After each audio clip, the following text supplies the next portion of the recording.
This week on the Game Informer show, we dive into our Little Nightmares 3 review. Like, I don't really want to be in a headset with, playing with a friend, especially because the ambiance and like the vibes of Little Nightmares is so important. I don't know, something about the online peripheral of speaking through a headset kind of takes me out of it. Chat about the first few hours of Digimon story Time Stranger. There are some wild Digimon out there. Times where you have a little, it's a little guy, just a little fluffy little guy, and then all of a sudden he turns into like, I'm a tank now. We dive into Emu's high fantasy roguelite, Absolum. You're literally on a city street and you're picking up trash cans and throwing them at people and you're eating pizza that goes on the ground. That's how you heal yourself. This is like, we're going to take all of that kind of gameplay style and put it in like a high fantasy setting. And finally, we round the show out with our favorite fall games, both cozy and horror, for you to check out.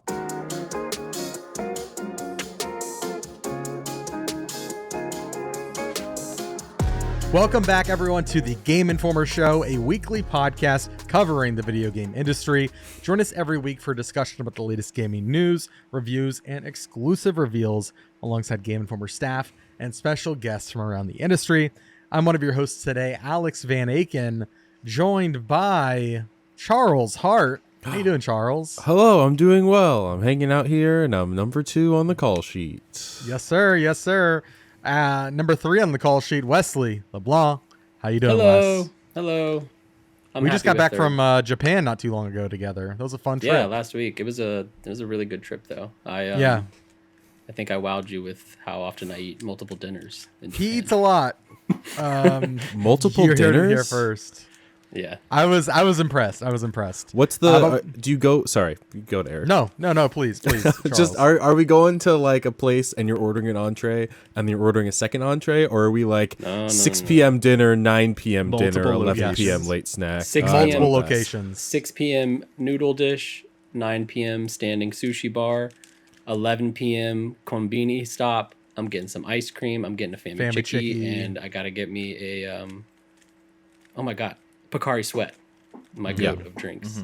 Mm-hmm. And then but it was like every night in the hotel room. Yeah, every night. I was impressed. I love that. Yeah. Eric Van Allen, how you doing? Last on the call card, but the one carrying us when we're trying to play some Boomstroke play earlier, and somebody's just slamming it directly into the rough in the bunker. Yeah, those are what all are we words saying? that some people might not understand. I heard Boomstroke. Yeah. Rough in the bunker. So earlier today, we did going an Everybody's Golf Hot Shots stream with Giant Bomb, in which we played Boomstroke play, which is just normal golf, but there are landmines on like different parts of the course. Somebody here, not gonna name names, but 50% of the team was kind of struggling to keep the ball on the green, if you know what I'm saying. Yeah, listen, I was trying to play a golf game while also dealing with stream issues, and I ended up being plus 15, I think. You're like plus 14 by the end of that. Yeah. Over par. Yeah. You need to practice your Boomstroke. Yeah, you're right. I do. Maybe after this podcast, but let's get into the show proper. We're going to be talking about Little Nightmares 3 today. Wes reviewed that. We're going to be getting into the early hours of Digimon Time Stranger. We're going to be playing a bit, talking about our time playing Absolum, which is a game you should definitely look out for and keep an eye on. And then at the end of the show, getting into our favorite fall games, including horror games. So it's going to be a fun show. But before that, I do want to say, if you enjoy listening to this episode, this podcast in general, please consider going to pick up a Game Informer magazine subscription. Head over to GameInformer.com/subscribe. Charles and Wes are being, if you're watching the video version, they're distracting They're being me silly with being their goofy. Vanna White. That you're not supposed to do that to a magazine. That's not what Wes. Vanna White does. I don't know what. Yeah, Wheel of you're gonna Fortune get watching. a yeah. I You're gonna paid get for a this paper subscription. I'll cut. do whatever I want to this magazine. Yeah. Hey, if you subscribe to Game Informer, you can do whatever you want to the magazine. We will not stop you. Yeah, of course. Wes showing off the Outer Worlds 2 cover that will be hitting mailboxes in the coming weeks. We've started rolling out our online coverage of that. So if you're interested in that, head over to GameInformer.com/ Outer Worlds 2. Is that right, Wes? The Or Outer Worlds 2. youtube.com/Game Informer. We got some videos and exclusive online features going up. So check it out. That's the best way to support us, by picking up a subscription. You can get print or digital magazine subscription. Yeah, really appreciate that.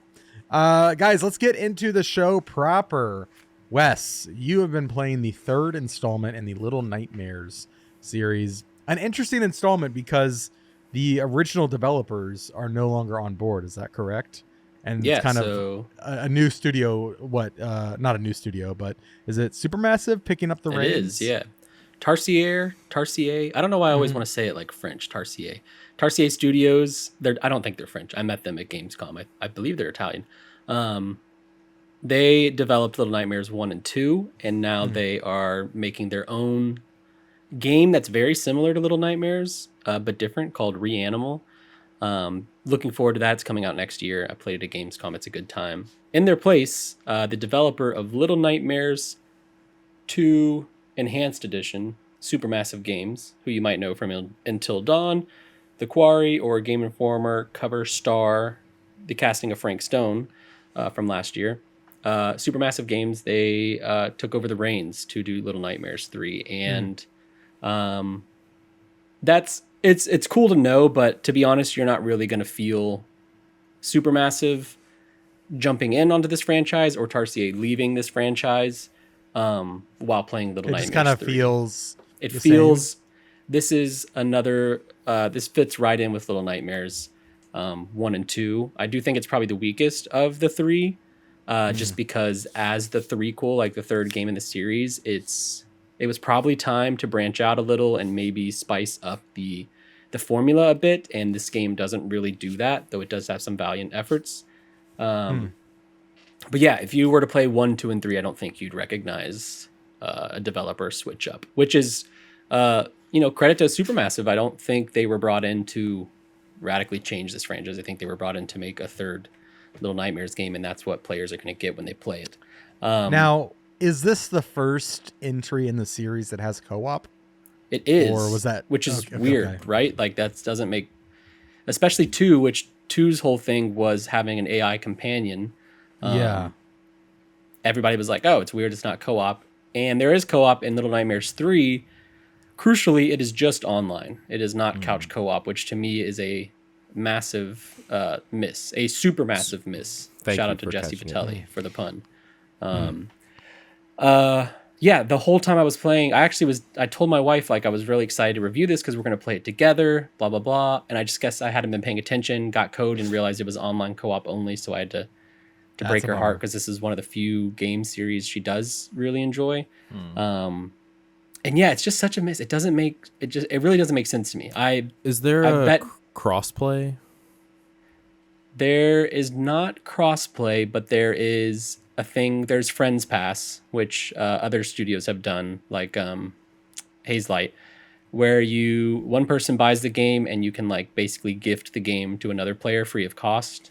So like theoretically, I could play with one of you on PS5 where I played it, and you wouldn't have to buy the game. That wasn't live. I remember, didn't you and Gabby play Little Nightmares 2 when it came out, when you had first joined Game? I watched her. Yeah, I watched her play. Yeah, I remember you talking about that back then. Yeah. Yeah,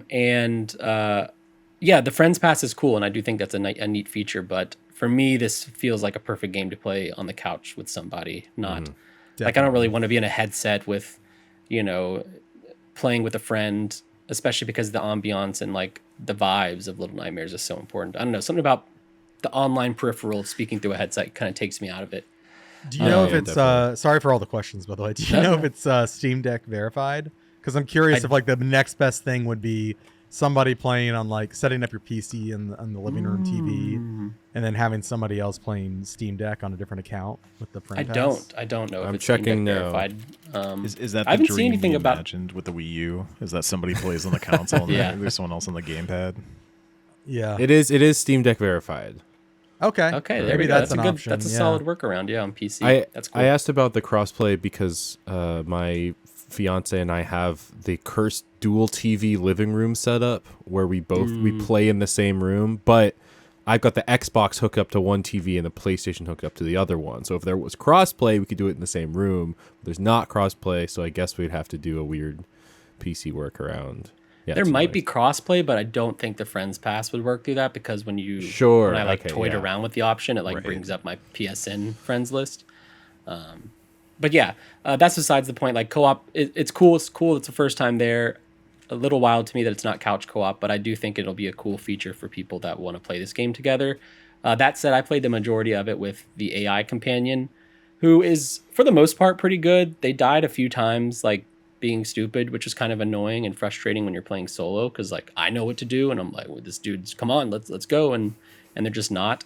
There's also like 2 or 3 times where you have to jump on a hatch together to knock it down so you can like fall through it, and you have to jump at the same time and land at the same time, and they were unable to sync to me. Like I would jump and then they would jump after me and it would never work, so I had to wait and learn the AI's jump patterns to jump in. Not anything I would like mark the game for. That puzzle is only in the game for like a couple times, but I thought that was very funny. The AI companion does a decent job overall.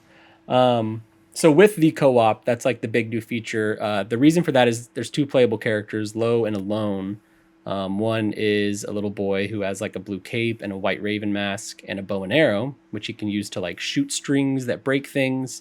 So you can like drop items to the floor, or he can shoot switches and enemies occasionally. And then the other is a little girl with these very cute little red pigtails, and she wears a green suit and a mask. She kind of looks like 6, I think, that Coheed and Cambria soundtrack CGI movie from like 2009, maybe. Yeah. It was a weirdly deep pool. I haven't thought about that movie in forever. And she has a giant wrench, which she can use to like bash the heads in of enemies. Again, there's not much combat. This is not a combat game, but occasionally you do that, or to like hit buttons on the wall and stuff. So that's cool in theory. Like, oh, there's 2 different playable characters. I'm curious how they will play differently and interact with each other.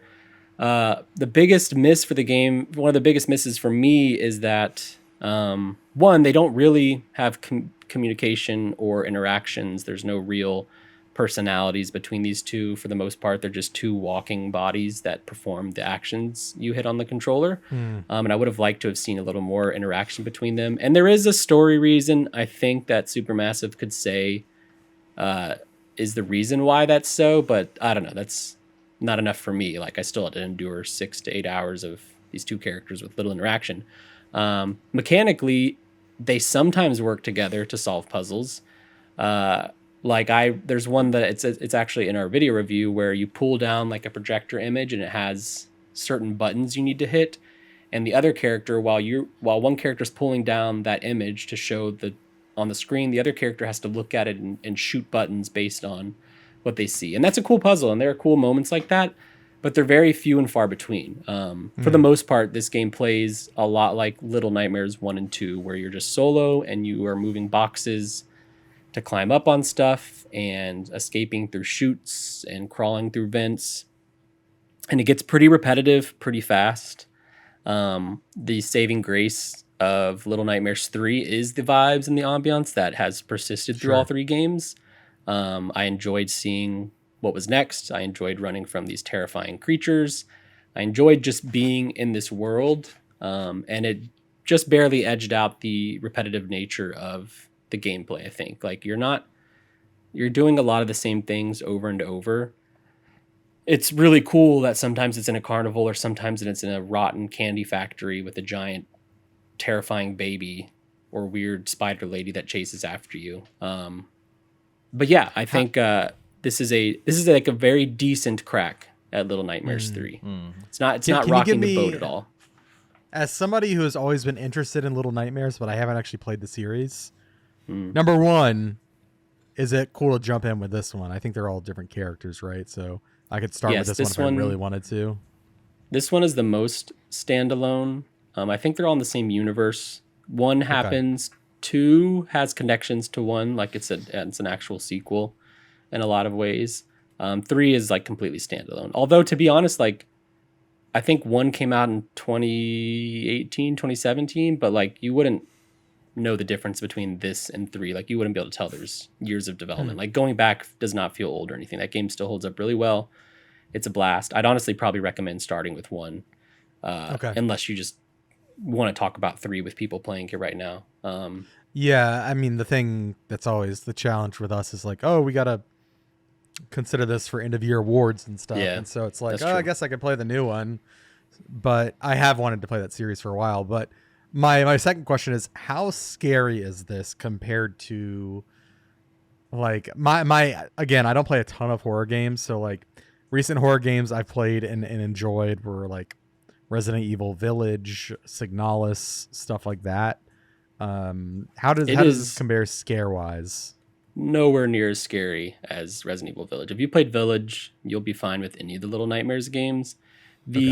The type of horror that is in Little Nightmares is very like Tim Burton-esque. Where it's playful and creepy, and there's like some dread, but it's not outright horrific. I mean, some of these monster designs will give you like they're just creepy crawlies, like you'll feel goosebumps, but like you aren't going to be shrieking ever. It's not like a jump scare specific thing. If you made it through Village or really any modern Resident Evil game, like these will be a piece of cake. These are it's like watching Corpse Bride or like Frankenweenie, but maybe with like a higher rating. Instead of being PG, it's like PG-13. These games always remind me of Escape Plan on the PS Vita. I'm not familiar with that game. Okay. That's all right. I only played like 6 things on my Vita. I loved that console, but I did not play that game. I put a lot of hours into Persona 4 instead. Yeah, that's fair. The gist of Little Nightmares in all 3 is, for the most part, is just escaping. Like you're just in these terrible places, and you're an underpowered child, pretty much. Like, no, you are children, and you're just trying to escape these childhood fear-like monstrosities. I think that's something that's really cool about Little Nightmares, is that it plays into even the title itself. Little Nightmares, like these aren't and that's not like Resident Evil where these zombies are coming to like eviscerate you and rip open your flesh. Like it's like a scary spider lady or a big baby doll that is terrifying. And as someone who grew up and like my grandparents had the most terrifying life-size girl doll ever that would always be in the room in a corner on a rocking chair in the room that I stayed at their house. Dude, that's awful. And it blinked and stuff. It was awful. It was not good. And they used to like, they think they would, sometimes if we were like sleeping in too much, they would put it at the end of our bed and then wake us up. What not the cool. hell? No, my grandparents not cool. were, they're little pranksters. It sounds like they need to get canceled. Crazy take. 90-year-old man canceled. Grandma. We gotta cancel them. Yeah, I'll go to my grandma's grave and let her know that she's been canceled. Yeah. Docs the grave location. Yeah, they're dragging you. I just want to talk. Yeah. So yeah, the fears are like they're playing on like the things that are scary as a child. Yeah. But even like For the those carnival of us level with- is not like clowns. It's like it's just a spooky carnival. You're not going to run into like any clowns. It's just it's and the art style is really cool. I say Tim Burton because it feels very like molded by hands, like, and using clay and like other features like that. It's not claymation, it's not stop motion or anything like that, but it feels like these are characters somebody made on a table with like real life materials that were scanned into a game. And I think that's the real strength of Little Nightmares is the visual style and the worlds that you get to play around in. It's dark stuff. Yeah. For those of us with normal childhoods, though, we should be less scared, probably. Yeah, you'll be less scared, but I mean, like, I think it's in my review. The best way to like sum up the scares of Little Nightmares is you're not going to shriek. You're not going to do anything like that. You're just going to see something and you're going to be like, nope, nope, absolutely not. Okay. No. That's a Which fun works kind to the of game's, horror. yeah, it works to the game's strength because you're trying to escape, and anytime you're watching something and you just want to be like, nope, absolutely not. You just want to leave. And that's what the game is all about, is just leave. Get out of that room. Yeah, I like that. Yeah. Well, Wes, what would you give it? Would you score Little Nightmares? I gave it a 7.5 because it's like, it's one of those, it was a tough game to score because for all its faults, it's it's still so much closely aligned with what Little Nightmares is that I had a fun time.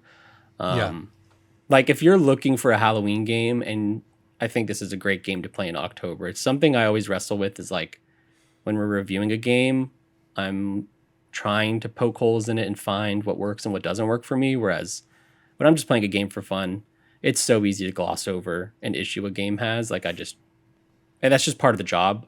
Like if you're someone who just wants a fun co-op horror game, like this will be it. And it's like 6 hours, maybe 6 to 8 hours, maybe even less. There's collectibles and stuff to find, but like it's not necessary.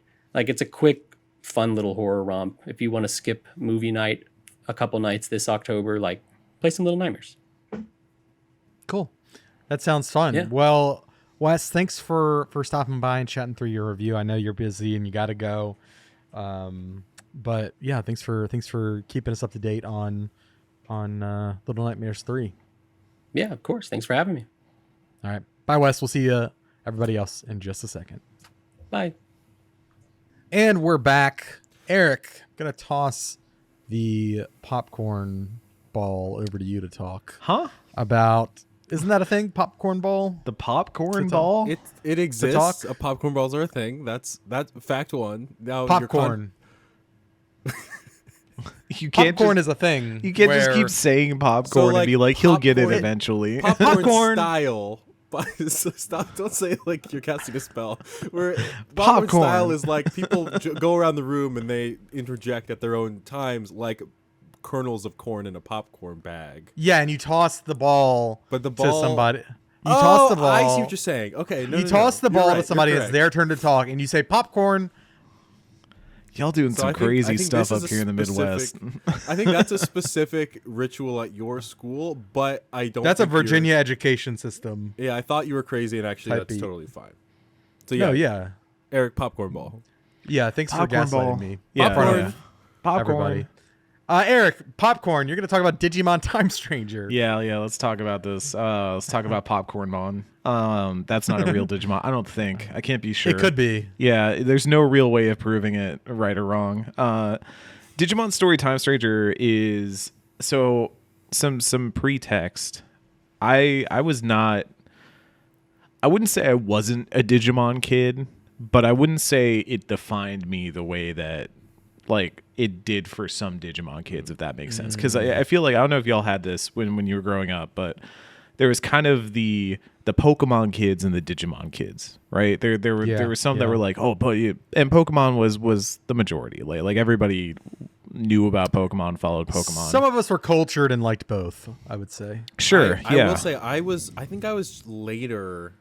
I'm a little younger than both of you. I didn't know any Digimon kids. I knew Digimon as like a concept, but I don't think I ever met someone that like was into Digimon. Well, there was some pride of the underdog in the Digimon kids, right? In that they were like, oh, ours is like more interesting. It's like more mature. There's like stuff happening in it. Like our Digimon, like things happen there. And this was like between 4th and 5th graders. So like, what is the things happen? What is the flex there? Like in Pokemon, it's like, oh, Pikachu does fun stuff, but like in Digimon, like they turn into stuff with like guns and cannons, and they like fight for the fate of the universe and all that kind of stuff, to save the digital world. And then you had me, who I was like, Monster Ranchers, really cool, and nobody cared. And then Yu-Gi-Oh came in and swept all that away. So that's kind of a time capsule of my youth. But so with that context, I did watch Digimon when I was younger because it was on, I think it was like WB Kids or something like that in the morning. But I always thought of it as, it's an alternative to Pokemon. It's a monster raising game of some kind. And there's a lot, on the spectrum of monster raising. You have Monster Rancher, Pokemon, Digimon. This is going to throw some people for a loop to have never thought of this before, but Shin Megami Tensei is a monster raising game. Definitely, yeah. Yeah, and so even like Dragon Quest Monsters and stuff like that, you have a lot of like, it's a side of the RPG spectrum, and I just consider Digimon like on the kids side of it. But for years, folks like good friend of the show, Kenneth Shepard, would always tell me like, hey, Digimon Story Cyber Sleuth, really, really good. Like it's actually very, very good. I just never really believed to be honest. Yeah. And with Time Stranger, I played it at SGF, gave it on a shot, walked out of there, and said that was probably the best thing I've seen at SGF. And I remember you saying that, and I was shocked. yeah, I was surprised because I had played stuff like Pragmata and things like that there, and I was like, no, that was the best thing I've seen. And I don't know if Time Stranger is something I'm not far enough in to feel like it's, you know, in contention for one of my favorites of the year or anything like that, but I think it has been one of my biggest surprises of 2025 is Digimon Story Time Stranger is just a really solid monster raising RPG at a time when I think people are kind of hungry for that, especially one that's a little bit more complex, a little bit more nuanced, a little bit more involved than what you would expect from other titans of the genre. So Yeah. to give an overview, you're kind of an agent of Adamas. You get put into this story in media res. You're going to be confused by the intro. Don't worry. You're kind of supposed to be, is what I quickly learned. But you do your first dungeon, and they teach you all this stuff. But basically, you're just fighting Digimon. And one thing I really like is that you just fight them. And to capture them, you just beat them in battle and kind of internalize their code so that you can like spring it forth from the digital world and add them to your party, which I think is cool. I like that more than the Pokemon catching personally, to draw a comparison, or like Shin Megami Tensei bartering, which is goofy and fun in its own way, but gets old after a while for me. And what really makes Digimon stand apart is all the Digivolutions. So there's so much stat work and personality type manipulation and stuff you can do where you can kind of start to take this Digimon from a base form and start branching it out into these different paths to say, I want to digivolve you up into this so you get this ability or this thing, and then de-digivolve you back and take you into a different path. So now it's like the abilities of one Digimon on the body of another, and you're doing all this cool stuff that I think really reminds me of the things I like the most in RPGs. I've been playing this just off the back of playing Final Fantasy Tactics, a game which I think has one of the coolest job systems ever. And a lot of that is about how do I take kind of the component pieces of different jobs and form them into something that I think is going to be a really powerful single unit, because I'm having to do all these battles where I'm 5 people up against 10, 12, like tons of units that are all really powerful.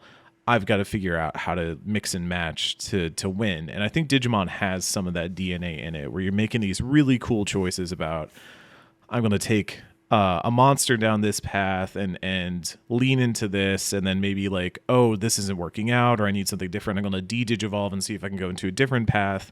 It's always progressing. It's always fluid in a way that feels really, really fun in this sort of style.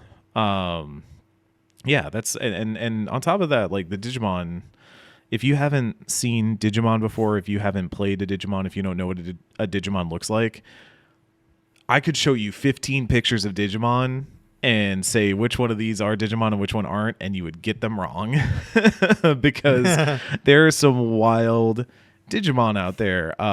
Times where you have a little, it's a little guy, just a little flubby little guy, and then all of a sudden he turns into like, I'm a tank now. Or I'm like a humanoid angel, like descending from the heavens. Yeah. Or I'm a garbage can. Like an orc. Yeah. I love that stuff, and I think that gets really fun as the game goes on too. You start to see all the different evolutions and versions of these mons interact and become parts of your party, and these little grubby guys become these giant weapons of war and stuff like that. It's a really enjoyable game. I mean, it's having an explosion on Steam right now. We did a YouTube short on it, but basically it was outpacing at launch several mainline RPG series PC launch, which granted some of those games were ports or later launches and stuff like that. Sure. But it was doing extremely well, and is maybe a sign that people are hungry for more in this space, especially because when you think about other monster taming games, Shin Megami Tensei happens once in a blue moon. Pokemon's kind of locked to the Switch. I do think there is a hunger for people who play on Steam Deck, who play on PC, who play on all these different platforms to have something that they can easily access and get a lot out of. And I think Digimon is smartly targeting that audience, and it feels like it's working very well. So it's a really exceptional game. Like I said, I'm a few hours in. I'm not super deep. I can't really speak to any of the larger, broader stuff. The Time Stranger part where, to my understanding, you jump between moments in time and things like that. It kind of affects where you are in the world and how you can access side quests and things like that. But I've been hearing very positive things, and I've been enjoying my time quite a bit. Yeah, this is definitely one of those games I want to fire up on Steam Deck and play through. I just installed it last night, actually. Maybe after Clair Obscur. I've started Clair Obscur finally in a real way. Yeah.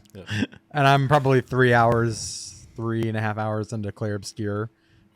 Really enjoying that. Markedly different. I think where Clair Obscur is like really dark. Not that Digimon isn't dark at times, but like I'm definitely going to be. I'm playing Silk Song and Clair Obscur at the same time. Both those games very dark and just like oppressive. It's a tonal difference, and I think in some cases Digimon, that's where sometimes I think people can bristle. Is they'll be like, I literally just had a big story moment happen, and this thing transpired, and I was like, oh, what just happened? And all of a sudden I'm palling around with some little Digimon, and they're like, oh, help us find the person we're looking for. Look out, Minnie. And I'm like, oh God, I look. I have a decent tolerance for that kind of stuff, but I don't know. I always think of, if you watched OG Gundam, there are like characters in the original Gundam 0079 that are like two kids that have stowed away on the white base, and they're always the ones that are getting into trouble and needing to be saved by the protagonist, and they're the ones that they're the scrappy do. Or like, if you this is a crazy poll, if you watch The Land Before Time, it's like the younger dinosaurs in Land Before Time that are always getting into trouble, and then the slightly older dinosaurs have to go save them. I have low tolerance for that sort of thing, and there is like a little bit of that where I'm at right now, but I think overall it is like you're saying, it's slightly more mature than you think it's going to be, so it's thankfully not all that. Yeah. And I do like that it does seem to want to touch on things like the real world.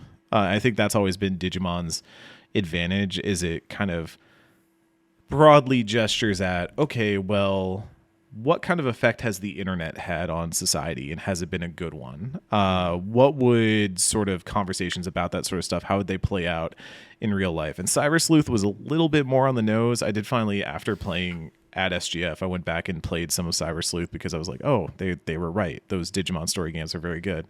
Cyber Sleuth has a little bit more of that front loaded, whereas Time Stranger has taken a while to get there, but I'm led to understand that some of the later story beats get surprisingly complex. So I think tone-wise, you'll find a good mesh of Saturday morning cartoon and, oh, this is surprisingly deep. Yeah, that's good to hear. I did want to ask, and maybe you said this a while ago and I just missed it. Who are you playing as? It's a great question. What is the agent, premise of the story? You're an agent of Adamas, and again, I'm playing with. I'm a few hours in, and they very intentionally withhold major story stuff with the feeling that you're supposed to be like, what is going on here? What is actually happening? But to set it up, you are infiltrating this walled city.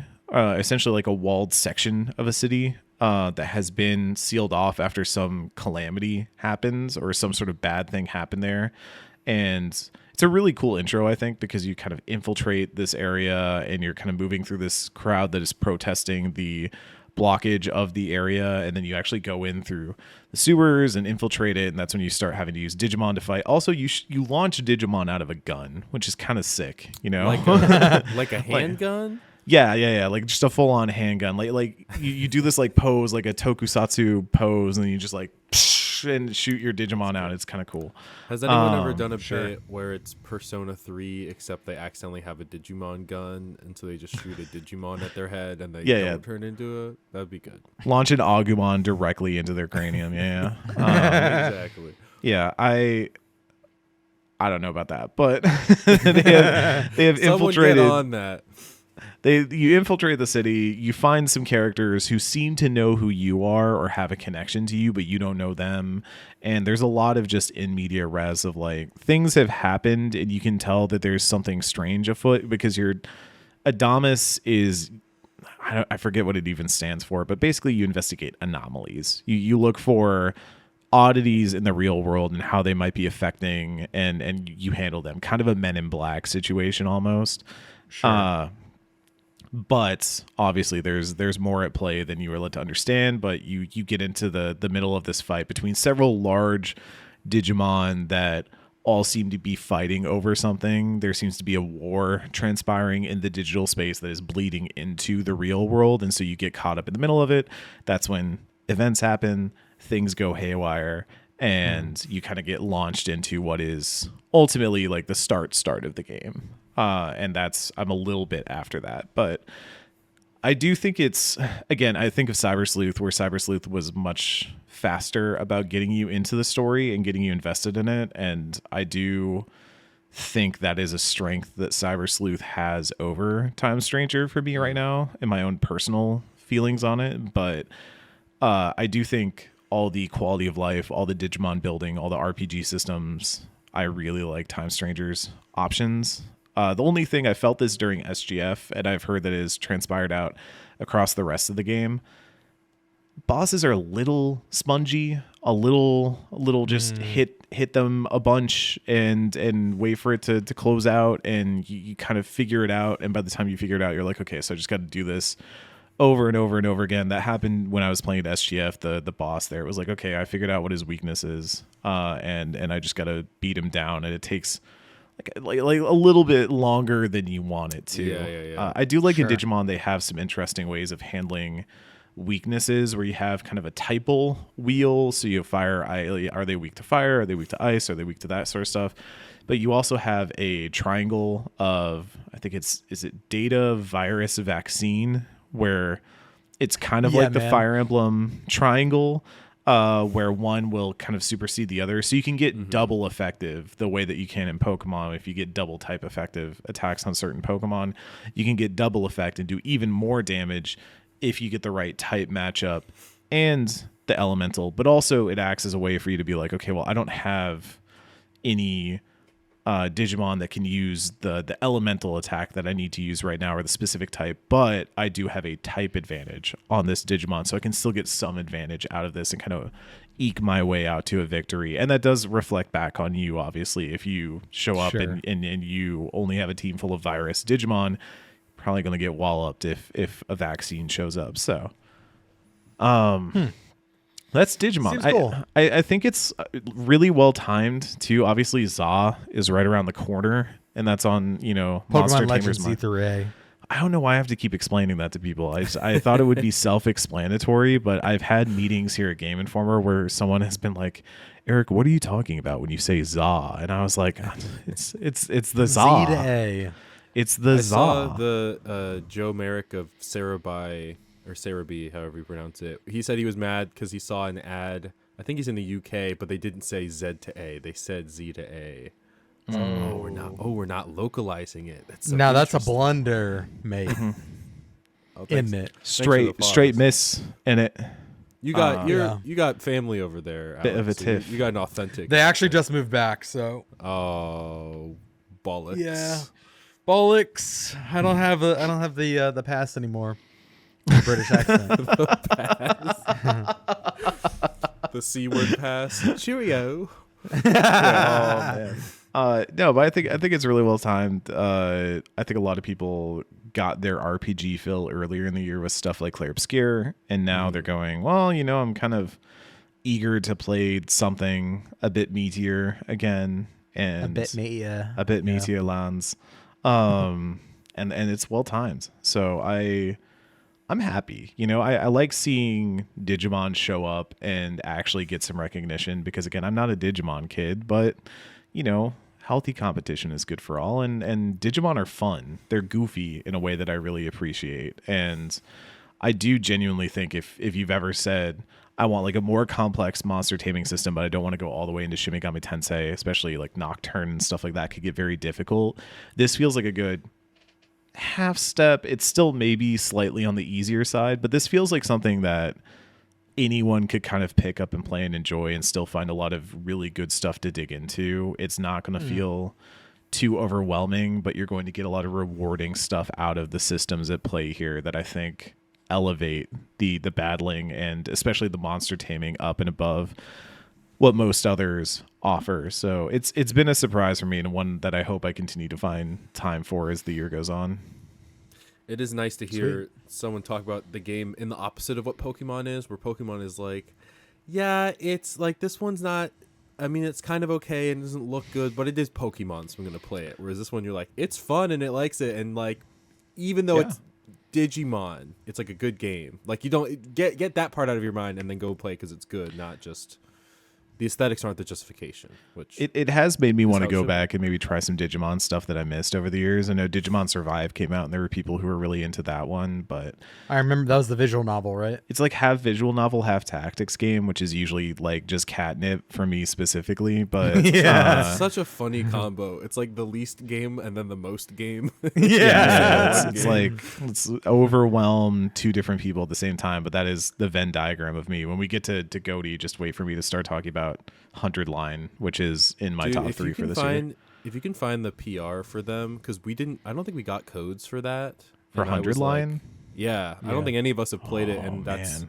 I played Danganronpa 1 and 2 last year, and I was like, oh, it's totally up my alley. But anyways, we'll talk. Well, I'll message you later. 100 Line has a moment that's really frustrating because I think it is one of the most audacious moments I've ever seen attempted in a video game.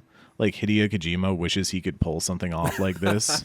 Oh no. But like, you have to legitimately play 30 hours of a game to get to it. And it's already 30 hours of a game that I think a lot of people might just jump off of because it is largely a mix of adventure game / visual novel and tactics, and that's a very hard sell for a lot of people, and I get it, but the payoff, if you stick with it, will just absolutely blow your mind, and then you will experience what is quite possibly one of the most unique games I've played this side of 13 Sentinels. So that's exciting. Yeah. My only concern is that I think I was unemployed when I played Danganronpa 1 and 2. It's the best state of mind to be in for Danganronpa. That's how I found the time to get through them. I was just like, I'm not working right now, so I'm just gonna kind of plow through. You've played 1 and 2, but you haven't played V3 yet? No, well, so I played 2, and it was like literally like the week after I finished 2 is when Game Informer started back up, and all of a sudden You should I have play to V3. work and play games for work. Yeah, forget about that. Go play V3. Tell Matt I said think it's it's okay. also not. I played the other 2 on Steam Deck, and V3 is not Steam Deck verified. It should be now, but also I think the Decadence collection, if I remember right, has them all on Switch and playable, and I think that's probably the best way of doing it nowadays. I'll do it there. Well, cool. Well, Charles, we're actually going to kick it over to you. You've been playing a game that ever since I learned about it, it's been on my radar, and I'm dying to play it. The art style looks really great, and the fact that it's a roguelite, I'm like, oh, okay. Let me hear more. Tell me about Absolum. I'm gonna crack open my Red Bull for this. Let's one. go. We're going real. These are real gamer hours. Oh, damn. He's sipping it. Absolum's good. So if you don't know what this game is, it is published by .emu. Oh, okay. I'll try to find. They're having like a crazy good year. I don't think I knew who .emu was, and then this year it's like Marvel Cosmic Invasion, Absolum. And Did you never play Streets of Rage 4? I knew of it, but I never played it. Oh, if you like beat 'em ups, Streets of Rage 4 is a good time. I think what I like about them this year, they also I think published Ninja Gaiden Rage Bait. Yeah. Yeah. Shredder's Revenge. Yeah. Okay, and developed by .emu, Guard Crush Games, and Super Monks. Yeah, so I it wasn't like super on my radar, and I did play it at Summer Game Fest, and I was like, I don't know what this is, and it was really cool.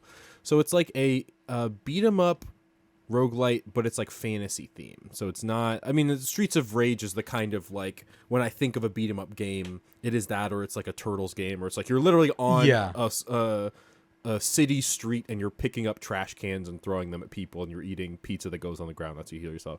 This is like, we're going to take all of that kind of gameplay style and put it in like a high fantasy setting. So your main characters are like, you got an elf, you got a dwarf, you have a frog who's a wizard, and then you have a like clockwork assassin, I think they call her, who's voiced by Karlach, the voice of Karlach in Baldur's Gate 3. Oh, cool. Yeah, I don't know the full cast, but I was also my theory was that the main character might be Amelia Tyler, who I think is the narrator in Baldur's Gate 3, but I'd have to check. Don't quote me on that. Anyway, so I really like fantasy stuff. I'm kind of like a recent. I always liked it growing up, but recently I've gotten really into D&D, so it's like very much my aesthetic of choice. The art in this game is so good. It looks like a Saturday morning cartoon, and they did just confirm they are making an animated series based off of the game like a week or two ago, which like makes sense because they should. And yeah, I the thing that I think makes it interesting is it's a roguelike. As you're going through, you're picking up rituals, which are like just your power-ups in the game. They're going to give you elemental bonuses or make it so, you know, your jump attacks do more damage, et cetera, et cetera. But also every run, there's like a bunch of branching paths. It kind of reminds me of Dead Cells. I can't think of a more recent example, but like when you do a run of Dead Cells, it's like you can choose to go this way or that way, and then you're getting to choose where you go. And it's on a smaller scale than Dead Cells is, because I think you're still ending up at the same like first boss, second boss, etc. But there is a lot of like decision making every run of like, I had a hard time with this, you know, mini boss, I'm gonna do this other one. So that's cool. I like it a lot. Matt Miller, our editor-in-chief, also liked it, and he reviewed it, and I think his review should be up today, but he gave it a 9 out of 10. Wow. Which is very exciting. Pretty good score. He really liked it. He's also a D&D guy. He told me that he wrote a whole D&D setting. I don't know if I've mentioned this on the podcast before. He wrote like 200 pages of a D&D like continent campaign setting, and then had it bound and handed it to his players before they started playing a game. Like he did he did capital W world building. So he's very much, this is like his element. And yeah, I think if I had any I'm not that far into it. I played like a few hours. I think the thing that this game is going to struggle with is launching so close to Hades 2, because there are different styles of games, but it is still like the same kind of idea. It's still like an action game. And I think my qualm with this game is, in a lot of roguelikes, I feel like it's very easy to have two runs that are very, very different. And I feel like the upgrades in this game don't do a ton to change your like base move set. So you're picking different characters you can play as, and they all have. And do you have like the access to them from the very start? You start with like 2, all the characters, 2. Okay, and then you get the other one. So I have 3 of the 4, but I played as the Frog Wizard. I had like a preview build earlier. But yeah, and they have like light attacks and they have heavy attacks. And that's cool. And that's basically about it. It changes a little bit situationally, but you don't have that wide of a move set. And most of the time, the rituals you get, which are like the power-ups, it'll be like when you dodge perfectly, you get like a ring of fire around you. Or your heavy attack does wind damage if you hit people enough times. So it's nice, and it's like you feel a little more powerful, but it is relying more on, I think, skill than build than some other roguelikes do. Where like if you're playing Hades 2 and you just have like, you can get some like crazy builds going on like just your cast for this run or just your special or whatever, and just kind of like blaze through things without having to think about it this much. Absolum is like, oh, you do need to figure out how to parry and how to dodge, and like you have to pay attention the whole time, for lack of a better term. There's no like build where you can put the Dead Cells turrets down and just I sit wish I could do a garlic vampire survivors build. Man, where just like people near me just kind of melt. No, yeah, not like so. And I don't think it's bad, but again, it's hard to play a game that's as satisfying as Hades 2 and then come to this where I'm like, oh, I was never like stuck on a boss in Hades 2. Like maybe the final boss is at the end of the run or whatever. I would have to do like a few times. But this is one where it's like I have yet to beat this first area boss like 8 or 9 runs in. because I'm not like really gaining that much power between runs, it has more to do with me just like having to learn what it is and react appropriately, which is fine. And I think some people will prefer that. They'll like that it's not getting too fluffed up by the power-ups and stuff, but yeah. There also is co-op, which is nice. I think it's only 2-player though. Local? There is local and there's online. And they have a cool system if you're doing online where it will match the story content to the less progressed player. So if I'm like, that's 10 smart. levels deep and someone else is like 3 levels deep, we'll get all the cutscenes for the 3 levels deep person. But we'll still keep our like builds and abilities and stuff as we go through it. Yeah. The other thing I really like is there's like a parry button. So if you dash towards someone when they attack, then you like parry them perfectly. But you also have like your heavy attack, and if your heavy attack hits them when they do their attack, it's like a super stagger. I can't remember what the word for it is, but that feels really cool to like time it really perfectly. And it's hard, but that's like one of the most satisfying things in the game is trying to get that timed right. Yeah. Yeah. The world building in particular, you talked about it already a little bit, but is there anything in particular with the characters or like the setting that really kind of anchors you to what's going on in the game? Or is it more like, oh, this is just like really pretty high fantasy with, the frog wizard and like, if you like those archetypes, then you're going to be interested. Is there like any big, like, I guess, pull besides that kind of thematic stuff? I think Matt was a little more into it than I was. I admittedly wasn't like sitting there and like really reading the dialogue exchanges, but they weren't really grabbing me necessarily. I liked that. I think what he called it is it's the platonic ideal of like a fantasy beat 'em up, where I think it's not so boring that it like doesn't make sense or that you shouldn't pay attention to it, but it also to me was like, yeah, there's an evil ruler who lives in a tower, and you're all like children of this one goddess like person, and that's how she like revives you every time you die, basically. Yeah. And I like it, but I wouldn't say it's not like a Hades where I'm like really invested in all the characters. And there's like quests and stuff which is interesting. So you'll like meet someone, they'll ask you to go to a place or do a thing, and that'll like inform which direction you're going, like what route you take, which is cool. Yeah. But I also haven't beaten the first boss, so I don't know if like maybe it opens up a little bit more, it gets a bit more specific, but yeah. So I would say the story itself is not a huge pull for me. It has more to do with the vibes. Yeah. The vibes still look great, so. Yeah. Yeah, I was going to say, like, I'm already really interested because I love the Capcom D&D brawlers from back in the day, like Chronicles of Mystara and stuff like that. Those have always been, like, secret. Yeah, those have been hidden gems of the beat-em-up genre for a long time, and specifically because they're high fantasy, they're a little bit different and stuff like that. And this looks like it might hit similar notes for people, and so that has me pretty excited for checking this game out.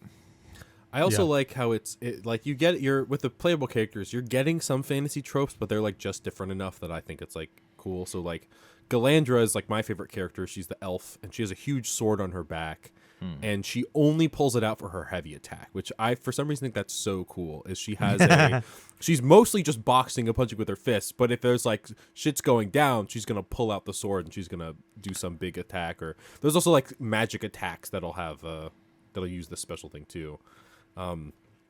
Carl is a dwarf. Alex, you like dwarfs, right? I don't know why I assumed I love that dwarves, about you, but I thought so. Mm-hmm. He's a dwarf. You assumed right. Okay, I think you had mentioned it before, but he does dwarves and orcs are like my from the earth. He does a lot of he's a lot quicker than I thought he would be, and he does a lot of like really short kind of boxing moves, and he has a gun.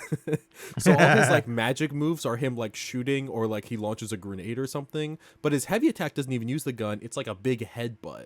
So he's like really good at like juggling people, and he's like surprising. I was ready for him to be like a slower, heavier character, but I think Galandra is slower than he is, and he's very like I don't know, cool. I like him.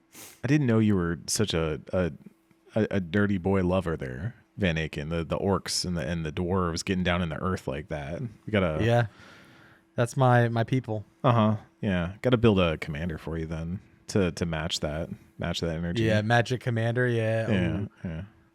Of the Earth. There's some good like goblin orc type stuff that you can do in Magic. Yeah. I love goblins, orcs. Did you ever ogres. watch Avatar: Last Airbender, Alex?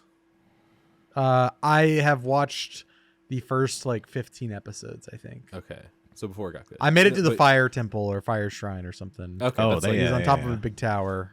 yeah. Yeah, and they're trying to break it down while he's talking to Zuko, not Zuko, Yeah. Roku. Yeah, Is that That's it? as far as I've made it. he's trying to Yeah, connect sure. to his Roku. Yeah, I was gonna say Yeah. is Roku. He's in Roku City. it is. said It it is sounds like the Roku. same It's the thing. same name. It always Yeah, weirds me out okay. where they're like Avatar Roku, and I picture like the little set top box. Yeah.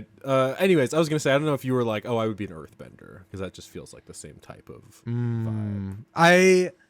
I like and a lot of those kind of games like I like when people manipulate Earth. I used to play City of Heroes and I had a Earth controller for a while. It's like they're like Terra people- from Teen Titans kind of stuff.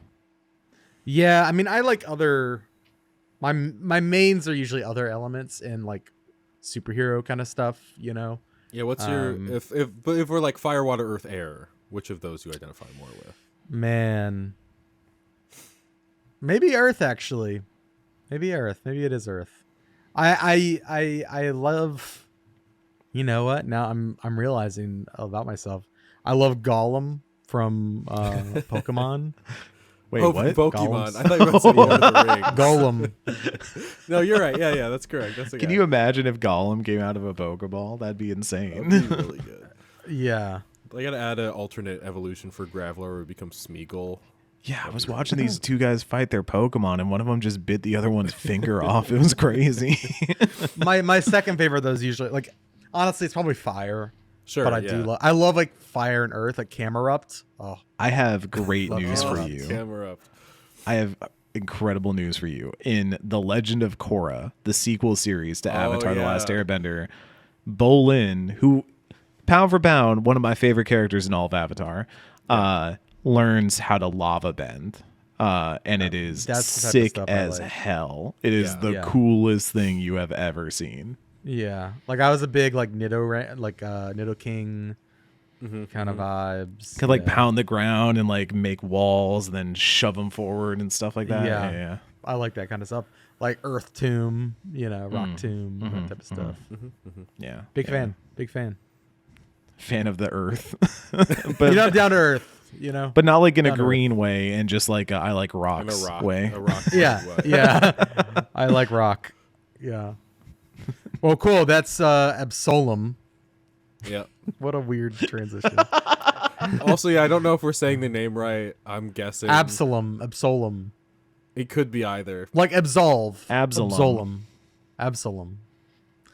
Anyways, let's get into our final topic of the show. We each brought a few games to talk about, to recommend, to play through, you know, primarily October, but the fall in general. We got some cozy, we got some horror. It's really like our favorite fall games, I guess you could say. That's what's going to be in the headline. But Charles, I'm going to toss it to you to kick us off. Okay, so What yeah, is- we were talking about like our favorite fall games, and we're like, it could. Yeah, be this is your horror. idea, wasn't it? I think I said fall games just so because I don't play a lot of horror games. Yeah, we talked Yeah. about doing horror games because it's also October at the time of this recording. Yes, we were but like, the people left "Oh." on this podcast, we don't. Oh, hey, speak for yourself. you do. all right. Yeah. I do Me and some. Alex I do aren't, some. aren't I'm scared. bringing some horror. Don't worry. Yeah, we're good. I hope somebody is. But yeah, I'm gonna get this out of the way, and this is kind of like the free space. If there's a bingo card of fall games, Night in the Woods is the free space. Is the free 'cause it's- space? Yeah. It Yeah. is quintessential horror, or not horror. Sorry, quintessential fall Well, game. it's a little spooky. It's a little spooky. It takes place around that time. I feel like the main character being like a black cat also fits the like Halloween kind of vibe. That's and fair. To me, fall games are like a little bit nostalgic. It's like being outside. I'm picturing like the leaves changing. It's the Midwest emo of seasons, you know? Yeah. And I like that. What's more Midwest emo than Life is Strange, which is Midwest my first Princess. pick. Yeah. I can't tell you what it is specifically about Life is Strange that feels fall. I do think it starts at the beginning of a school year. But there's definitely something about the back to school season that is like distinctly fall because it happens at the same time, but just I can't unravel the two in my head. And it's kind of cozy, but it's, I don't know, it's a very like grounded, like down to earth story that is like what I think of when I think of fall. Well, so Life is Strange is kind of weird because I would say specifically Life is Strange 1 or Yes. Life is Strange True Colors, because I think Yes. I think 2 is also very, very good. I just wouldn't necessarily associate 2 with an autumnal vibe, whereas Life is Strange 1, like you said, I remember booting that game up on a whim, basically, for the first time, and there's the scene where you kind of close your locker and the Sid Matters song is playing in your head as you walk through the halls, and it's like, oh yeah, this is like really, this is start of the school year, this is like fall vibes. And then Life is Strange True Colors, you're in this, I think it's a Colorado town that's out in the mountains a little bit, it's a little rural, and it's legitimately just gorgeous everywhere, and there's a bunch of scenes where you're walking around the park and doing stuff. I love the LARP episode, LARP chapter, where you're kind of walking around and it feels very fall, very cozy. It's almost like Gilmore Girls-y. Yeah. Ooh, yeah. Like- Great fall show. Yeah, that's also a very autumnal pick. So yeah, Yes. Life is Strange for sure. Yeah. And they're also, something about them is like, if the characters in this game could be wearing sweaters the whole game and it would fit, I'm like, that's a fall game to me. And I'm like, yeah, That's fair. I think Max Caulfield wears a gray hoodie the whole game. And it's like, as she should. Yeah. I think this is more of a summer game, but for some reason, for me, Then why'd you pick it? What are you about to say? Well, for him. let me for let me him. answer my. Okay, damn- sorry. Okay, go ahead. Let me finish my damn sentence. Why'd you pick it? I was like, why would you start? With Well, maybe I was about to tell you, Charles, why I picked it. All right, go ahead. Respect your elders. Wow. Okay, I'm gonna refer to you as my elder from now on. And Elder Van hopefully you don't feel Aken. bad about Yeah. it. Listen, I think this game reminds me more so of the transition from summer to fall. I think it may be because when it came out, I played it around October, but it's a very cozy game, and like the characters are, I think it's one of those games. There's a lot of biomes in it, and so you're kind of going from like the lake to like up to the snow area. You're like getting in like cozy like. It's a short killing hike. me how much. Okay, I was gonna say it's killing me how much Okay. you're describing this game without saying the I was name gonna of keep it. going. No, a short hike kind of reminds me of like the last week of summer / like the start of Yeah. fall Yeah, when like no, you can still warm enough to go camping, but like it's chilly out. You know what I mean? Like you're gonna be cold at night, but like during the day, you know, it just like reminds me of that time of year. And I think the characters, like in particular, like they're going through like it's like kind of a lot of it is like periods of transition and that kind of thing, and I think it just like reminds me of autumn, and reminds me of the solstice. I think that's And- correct. I think you shot yourself in the foot by leading with the summer thing. I think this is Yeah, but it's kind great- of it's a great summer. pick. It's kind of, but it's Like also a it little feels like summer, fall. but it's definitely. I think it's a September October game. Yeah, for sure. yeah, No, I fully get that. Yeah, Like September 23rd. like Well, Labor September Day is weekend. fall, right? Yeah, yeah, 21st starting on after the 21st. Yeah. It just doesn't feel like fall because we're all heating ourselves to death right now. Yeah, exactly. Yeah, no. But once we're not in the sauna, like September is technically fall. So Yeah. So a short hike is my pick. good pick. We'll go back around the band. Yeah, let me bring some horror into this. I do want to say before the show started, we did ask Wes what his fall game would be. I do want to shout out Alan Wake 2, which was a very good pick. That's a very I think that's good a pick. very solid pick. Alan Wake 1 I would also throw on there, but honestly, like just play Alan Wake 2. I think that one is, going to give you your autumnal vibes for sure. My pick is a complete pivot and a game that has already been said on here, but I just think that anybody who has not played this game needs to play this game, and that's why I say it. Signalis is one of the best horror games I've played in years, and Yeah. it is maybe not autumnal, but certainly if you're looking for a horror experience, you can do a lot worse than Signalis, and I don't think you can do much better. So, yeah, I think it is an embodiment of like the classic, like kind of top-down survival horror, dealing with enemies that are kind of unknowable and indecipherable and pursuing you across different screens and doing all the kinds of fun puzzly stuff that is really good about those early Resident Evils and stuff like that. I think if you're trying to play a horror game, or maybe if you've always wanted to play a horror game and you wanted to like understand why people vibe with Resident Evil and Silent Hill so much, that's a really good one to get an idea for. And I also don't think it's that scary. It's not that scary. It's very stomachable.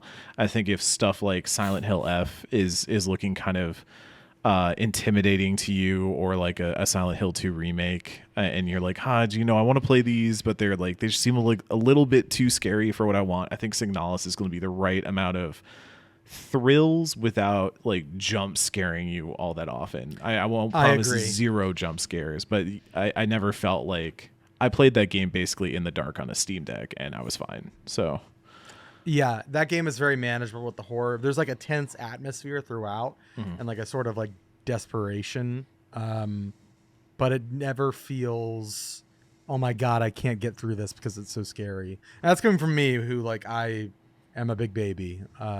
So I think it's definitely like palatable for a lot of people, and it's an incredible survival horror game. Yeah, and I have found, like, even though I don't love horror, I do love survival horror as just the game design of survival horror is very sticky and like very fun to interact with, and like Signalis is great. So for years I've never been able to understand this, because I do have a lot of horror games that I've enjoyed over the years, or horror games that I really liked conceptually but could never really put my finger on why I didn't enjoy playing them. So like Amnesia was a big one for me, where when that game came out, I loved the atmosphere of Amnesia, but then I hated playing Amnesia, and it wasn't because I was scared. And it wasn't until I never grew up with Resident Evil or anything like that. So when I finally played a game like Signalis, I was like, oh, this is why it's different, is because in this game, I'm not doing what I do in Amnesia, or like Soma is legitimately like one of my favorite horror experiences ever.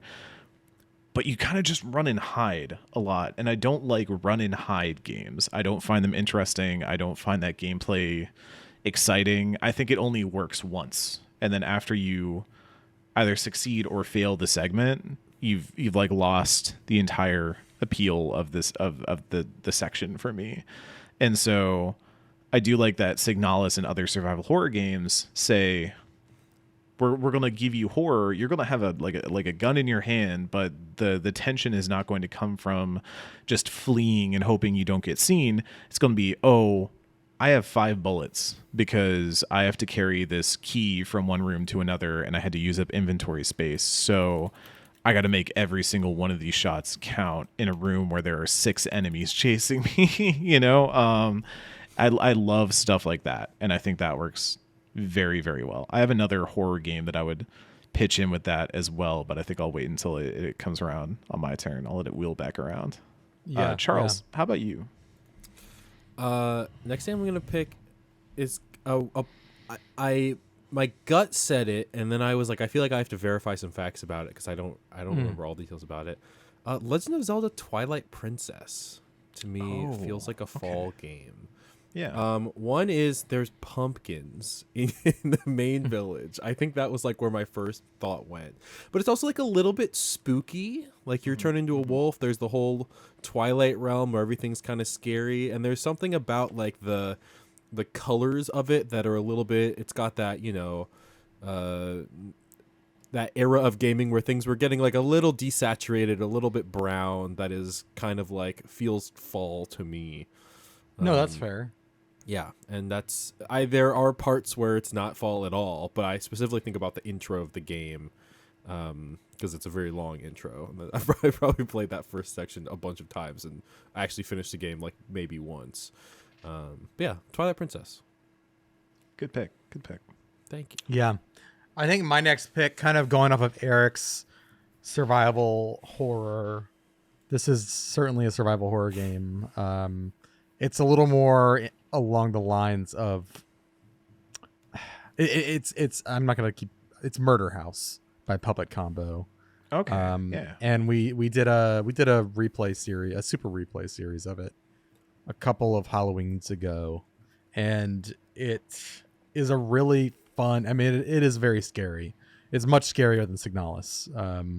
But if you like Signalis and you're looking for something less cerebral and more just straightforward horror, very much on the nose, this is Murder House. It's about like this news crew that goes to this house that allegedly used to be like the home of a killer, and this is where he took his victims, and you're there kind of filming like a documentary, and slowly things or not really slowly, very quickly things unravel, and it's just like it's a really fun, it's meant to be pulpy and cheesy and like corny, almost like a 90s or an 80s slasher. The characters are dumb and are always kind of like stumbling over themselves, but it's a fun game. I really like it, and whenever Halloween comes around, I'm never gonna play it again because it's too scary for me to play again, but it's one of those games, if you haven't played it, you should definitely play it. I'm gonna throw a crazy one out there. I don't know, it might not be crazy. I was going to say something else, but I don't know, I think that's a little too out there, so I'm going to do this one instead. It's Outer Wilds. Great pull. I think it's the campfire, it's the tall trees in the starting area. But it's also that sense of, it's something about the music, I think really it does do it for me, but it's that sense of sitting back and looking at the stars, a nice little chill breeze is coming in. It's not hot outside anymore. It's cool enough at night that maybe you want to put a fire on and you want to sit back and you want to sit around a fire and just kind of talk about things and look at the stars and think about the universe and our place in it. And it just hits all of that. Also, again, it's a straight up banger. I think if somebody was telling me you have to make a list of the best games that have come out in your lifespan, I think Outer Wilds is really high up there. I really love that game, and I think it's a very wonderful experience. And I keep hearing that dun dun dun dun dun dun dun dun dun dun like in my head, and it's perfect. That's fall to me. Is just that. Maybe because we also love to hang out in the forest and play guitars, right, Van Aken? Yes, we do. Right here. Yeah. There's something about it too that's like the nature of the game and the nature of fall. It's like a transitional period where we're about to hit like.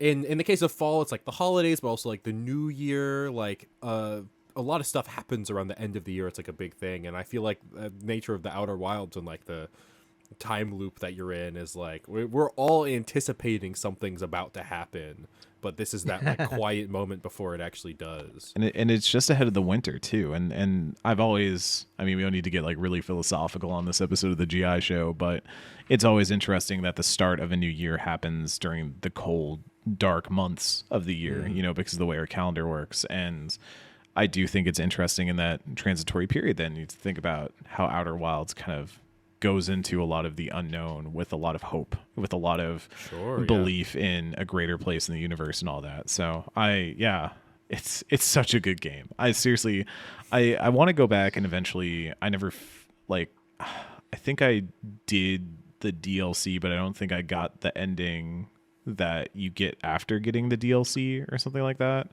I'm mad at myself because I almost finished the base game and then something happened and I never finished it, and so now I'm like stuck in limbo where I'm like, I think this might be one of my favorite games of all time, but I didn't actually finish it.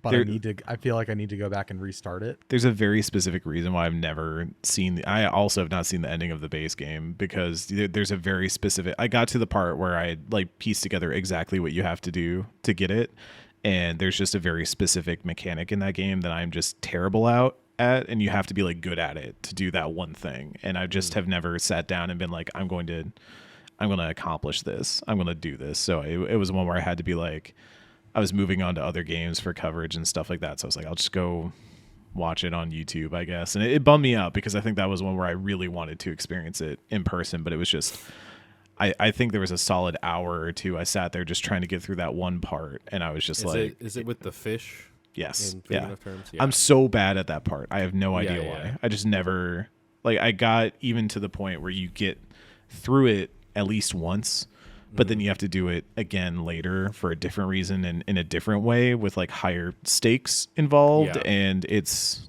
a lot. So, Outer Wilds, Is incredible. that in the game. Bramble? Yes. Yeah. Yeah. area? Yes, yeah. I know. That's where I stopped playing. Right I near there. did finish it, but it was a weird. I was playing it on Game Pass, and it was leaving Game Pass the next day. So I was like 11:45 p.m. I'm at my girlfriend's house. She's asleep, and I'm playing like on cloud on my phone, just like desperately trying to be like, I just need to finish the game. And I did get it, but I had like a headache because I'd just been trying to marathon the game before I lost access to it. So I don't know, maybe that's a stream one day or something. We just spoil the end of the Outer Wilds. Just all of us actually get to see it properly for the first time. I think that game, I know a lot of people talk about, oh, I would need my memory wiped to re-experience this game. And I think there are a few that are like that. Like I've mentioned 13 Sentinels before and stuff like that, I think. But Outer Wilds, I think I would happily go replay that game, even knowing a lot of like the nuance of it, just to re-experience so much of that exploration and to see the way that world unfolds. It's so special. Yeah. Yeah, and I never played the DLC, so that's kind of waiting for me too. Yeah. I think if you're looking for another one like it too, it's a game I've been meaning to get back to recently, and I think this discussion is going to make me finally pull the trigger. Heaven's Vault by Inkle is kind of a similar game where you're playing a like a crypto linguist. I actually don't know what the official term is for it, but it's you're studying the language of a dead species to understand them better, and you end up like traversing the world and learning new ways of accessing things and doing stuff by understanding that language, and it has a lot of the same vibes, and I think it preceded Outer Wilds by a fair bit and kind of got slept on. It's one that I've been wanting to go back to, so that's another good autumnal game. Yeah. Is it my go? I think it's Charles's I think it's go. my go. Do Yeah. you guys want to do? We can do one more, like we land on it, and then I have like some I can just kind of like rattle off real quick. Yeah. Okay. Yeah. Okay. The last one I'm gonna like land on is kind of weird, and we're talking about a lot about games we don't remember very well, or at least I am. I don't know. Epic Mickey to me is a very fall game. I was just thinking about it recently. I was like so excited for it as a kid, and I never got that far. But it's like, it's peak like kid scary, where it's like, Yeah. it's kind of dark, and it's like a weird world, and it's like a take. I mean, it's called Epic Mickey, which I remember thinking was really funny as a 10-year-old. I'm like, I can't believe they named the game Epic Mickey. But it is like that exact type of like, there's not really any stakes, but there's like a real sense of gloom and doom over the whole thing. And something about like the painting, this is like a school thing again, but like arts and crafts are very fall to me. Yeah. That's fair. I haven't actually ever played that. I've been going through our magazine archives, and it was like the first cover with our new logo, I want to say. It was like issue 199, and That sounds right. Matt Miller wrote the cover story, so he would know. I think we've been talking about this game a couple times this last year, Eric and I think it's like the perfect Halloween vibe. It's a multiplayer game called Deadlock. And I think it... Yeah, I can was see it. so sure you were about to say Dead by Daylight. Well, No, that's on my list. That's on my list. I told you I can't do the run and hide, and that's like, what if we made the whole game run and hide competitive? And I was like, no, I'm good. I think also... Well, I'll let Eric go before we rattle off our... Well, I guess we'll... Yeah, so talk your about thought on Deadlock. Deadlock. Yeah. Yeah, Deadlock is just... If you want the ghoulish, spirit-focused vibe of like a Halloween game, that is like... And you don't want like an outright Dead by Daylight. I feel like everybody... Dead by Daylight's going to be on every list like this, And I love Dead by Daylight. I've played it a lot over the years. But Deadlock is a different kind of Halloween vibe. We talked about how like a lot of the characters feel like, you know, there's the vampire girl, there's like this stalker vampire man, there's this bartender type character who's like, he's like straight out of like a horror bar where he's like, you know, his patrons are like ghouls and ghosts and stuff. And that's kind of the vibe of all the characters in the game. So even though it's a third person shooter MOBA, it has a lot of that kind of Halloween flavor to it. Yeah. It is Halloween Town. I think that's like a really good way of putting it. It would be easy to just say like, oh, Kingdom Hearts, because there's a Halloween Town level and stuff like that. But I think Deadlock has. We've talked before about how Valve can do character design really, really well. Especially, I love a lot of Dota's character designs. I love a lot of TF2's character designs. Obviously, Half-Life and stuff like that. But I do think Deadlock is not getting a lot of recognition right now, which is kind of a bummer because it is a really inventive idea of this kind of spiritual New York that is like Hell's Kitchen filled with ghouls and goblins and things like that. And it has such a wide visual range that I think it's a really, really cool thing. So definitely a good pick. Yeah. For my last one of my other favorite things about fall is to like cozy up with a nice book, right? And so I wanted to put something that was either an adventure or a reading game on here, you know, visual novel type thing. And I kind of flipped through a couple in my mind, whether that was really old stuff. If you have a DS, a Hotel Dusk would go pretty hard. Emio was pretty good. And I do love Necro Barista is a very slept on one that I think is really good. But I think if I got to pick one, especially for the spooky season, Paranormicite is an incredibly good about, let's say, 15 to 20 hour story about a bunch of people gather in this Japanese town in which a battle royale is going to take place where they all have these haunted artifacts that have conditions on them. And if you fulfill the conditions, you can kill another artifact user. And if you are the last artifact user standing, you get to bring someone back from the dead at the end of the night. And it's about what happens when all these people who for various reasons have either lived in the town or wound up in the town get involved in this sort of battle royale and what transpires afterwards. And it's very, very good. It's really excellent. There's some really clever meta tricks it pulls with there's one early on that I think is so clever, but I don't want to give it away because it's such a good twist. On an episode of Axe of the Blood God, I did say what it was, and some people were like, "Oh, come on, I wanted to find that out." And I was like, "It's in the first like 2 hours, so I didn't think it was that big a deal." But I will hold back now just to say that if you like stuff like Zero Escape or anything where a game that's going to toy with the idea of it acknowledges that it's being played by a player, it acknowledges that it's being toyed with. If you like Nier, the way that Nier kind of plays with that kind of stuff, it does that. It does some really cool stuff with that in ways that I don't think you would expect an adventure game to do all the time. And yeah, Paranormicite, really, really good time. Heavily recommend it, especially if you want something a little creepy and definitely like very scary. That is one I played with the lights off on, I think, my Switch. And there were at least a few parts where my skin was like crawling from anticipation. I would call it more of a thriller than a horror game, but I just added this to my wish list for the record. I had not heard of this game, and I'm like, oh, this sounds awesome. It's a Square Enix game that got very little fanfare, and it kind of bums me out because I think a lot of people, if they actually got told what it was and like played some of it, would be like, oh, this is my jam. This is so good. It's one that is always at the top of my list when people say like, what are your underrated, what games do you think deserve more love? Paranormicite is way up there, which is weird because it's coming from Square Enix. You would think it would have a little bit more of a lift behind it, but I had no idea.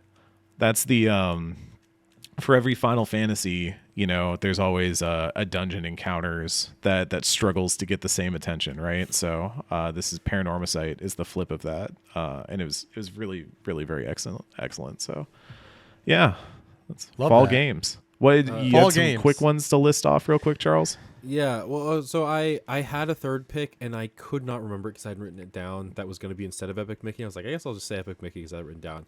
Immortality would be my actual third pick. Oh, I love that Yeah, game. yeah. Great horror game, but also has like a fall. Something about movies are vaguely fall to me, and something Yeah. about the idea of like digging through that. That's like a really good.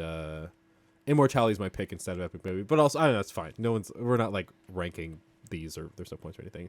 Other ones I'll just want to say is like anything with like a murder mystery. I feel like murder mysteries are very fall coded to me. Like the movie Knives Out is like my favorite fall non-horror movie, I would say. But Tangled Like a Tower. ghost trick? Tangled. I was about to say Tangled Tower is like the Knives Out video game. Yes. Yes. I know there's more by that studio. Even about those like characters, I just haven't played them. I just played Tangled Tower when There's a new like, one Apple on the Arcade way launched. too. Yeah, I thought it just got delayed. I don't know. Yeah, absolutely. yeah. And I remember playing it and being like, "Oh, this is so awesome." And I'd only really ever played Ace Attorney of like a murder mystery style of that type, and seeing other people do it, I'm like, "Oh, this is like voiced and it's like done well." Anyways, that's good. And then the other one I was gonna say is like, it feels almost too obvious to even say, but Luigi's Mansion. Oh, yeah. yeah. So fall. Couldn't get more fall. I think I still like the Costume Quest games. I know that people like don't like them all that much. I think they're hit or miss for some people.